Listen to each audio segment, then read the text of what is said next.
Praise the Lord. சர்வ வல்லமையுள்ள ஆண்டவருக்கு மகிமை உண்டாவதாக. சந்தோஷமான நல்ல காலை நேரத்துக்காக ஆண்டவரை அதிகமாக ஸ்தோத்திரிக்கிறேன்.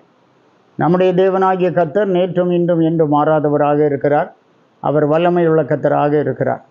நாம் தியானிக்கும்படியாக 1 ராஜாக்கள் புத்தகம் 1 அதிகாரம் 47வது வசனம்.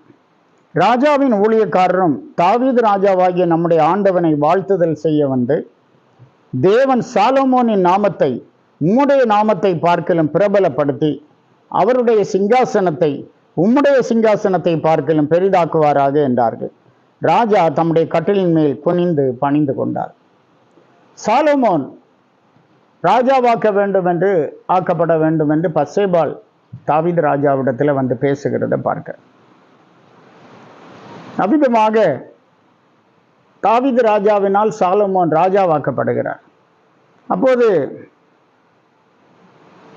சாலமோன் ராஜாங்கத்துக்குரிய சிங்காசனத்தின் மேல் வீற்றிருந்த போது ராஜாவின் சகல ஊழியக்காரரும் தாவீதனிடத்திலே வந்தார்கள். வந்து அவர்கள் சொன்ன வார்த்தை தான், தேவன் சாலமோனின் நாமத்தை உம்முடைய நாமத்தை பார்க்கலும் பிரபலப்படுத்தி அவருடைய சிங்காசனத்தை உம்முடைய சிங்காசனத்தை பார்க்கலும் பெரிதாக்குவாராக என்றார்கள்.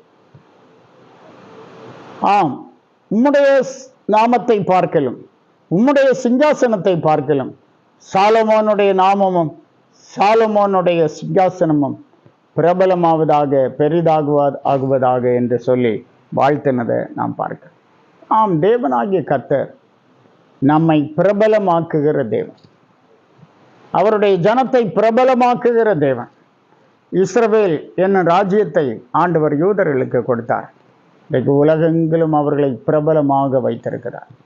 எல்லா ஃபீல்டுலையும் ஆண்டவர் அவர்களை பிரபலமாக வைத்திருக்கிறார். ரூத்தின் புத்தகம் 4ஆம் அதிகாரம் 14வது வசனத்தில், அப்பொழுது ஸ்திரீகள் நகோமியை பார்த்து, சுதந்திரவாளி அற்றுப்போகாதபடிக்கு இன்று உனக்கு தயவு செய்த கர்த்தருக்கு ஸ்தோத்திரம், அவன் பேர் இஸ்ரவேலிலே பிரபலமாக கடவுது என்று சொல்லி வாழ்த்துகிறத நம்ம பார்க்க. ஈசாயின் தகப்பனை குறித்து அவர்கள் வாழ்த்துகிறார்.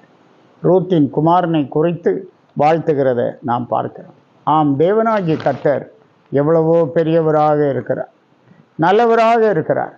அவர் நம்மை கைவிடுகிற தேவன் அல்ல, அவர் நம்மோடு கூட வாசம் பண்ணுகிற கர்த்தர் என்கிறத ஆண்டவருடைய பிள்ளைகளாகிய நாம் புரிந்து கொள்ள வேண்டும்.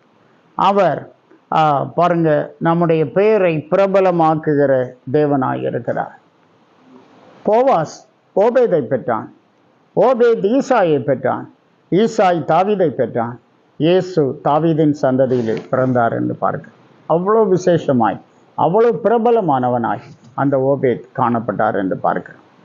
இன்னும் கூட நாம் ஏசாயா 49 1 அதிகாரம் 1 வசனம் வாசிக்கும் போது, தீவுகளை எனக்கு செவி கொடுங்கள், தூரத்தில் இருக்கிற ஜனங்களை கவனியுங்கள், தாயின் கர்ப்பத்தில் இருந்தது முதல் கர்த்தர் என்னை அழைத்து நான் என் தாயின் வயிற்றில் இருக்கையில் என் நாமத்தை பிரஸ்தாபப்படுத்தினார். பாருங்க, எவ்வளவு ஆச்சரியமாக இருக்கிறது. நான் என் தாயின் வயிற்றில் இருக்கையில் ஆண்டவர் என் நாமத்தை பிரஸ்தாபமாக்கினார். தேவன் நம்முடைய நாமத்தை பிரபலமாக்குகிறவர், தேவன் நம்முடைய நாமத்தை பிரஸ்தாபமாக்குகிறவர். இதெல்லாம் தேவனுடைய செயல் என்று பார்க்கிறோம். இன்னும் மாத்திரமல்ல, அவருடைய சிங்காசனத்தை உம்முடைய சிங்காசனத்தை பார்க்கலும் பெரிதாக்குவாராக. சிங்காசனம் என்று சொல்லும்போது ஆளுகையை குறிக்கிறது. சாலமோனுடைய ஆளுகை தாவீதனுடைய ஆளுகையை பார்க்கலும் பெரிதாகுவதாக என்று சொல்லுகிறத பார்க்கிறோம். இந்த நாட்களில் கர்த்தர் விதமான ஆசீர்வாதங்களை நிச்சயமாக உங்களுக்கும் உங்கள் சந்தானங்களுக்கும் உங்கள் சந்ததிகளுக்கும் தந்து கர்த்தர் நிறைவாய் உங்களை ஆசீர்வதிப்பாரார். ஜெபிப்போம். கிருபையுள்ள நல்ல ஆண்டவரே, உம்மை நாங்கள் துதிக்கிறோம். நீர் வாக்கு தத்தத்தில் உண்மையுள்ளவர், உம்முடைய பிள்ளைகளை அதிகமாய் ஆசீர்வதிக்கிற தேவன் ஆண்டவரே. இவர்களை மென்மேலும் பெருக பண்ணுகிறவர், மென்மேலும் இவர்களை பிரபலமாக்குகிறவர். ஒவ்வொருவரோடு ஆண்டவருடைய கிருபை இருக்கட்டும். இந்த அதிகாலை நேரத்தில் உம்முடைய கிருபை உம்முடைய பிள்ளைகளை அதிகமாய் தாங்கட்டும், ஆசீர்வதி. இந்த நாளும் இவர்களுக்கு சந்தோஷமாகவும் மிகுந்த ஆசீர்வாதமாகவும் காணப்படட்டும், பலப்படுத்தும். இயேசு மூலம் கேட்கிறோம் பிதாவே, ஆமே ஆமே. God bless you.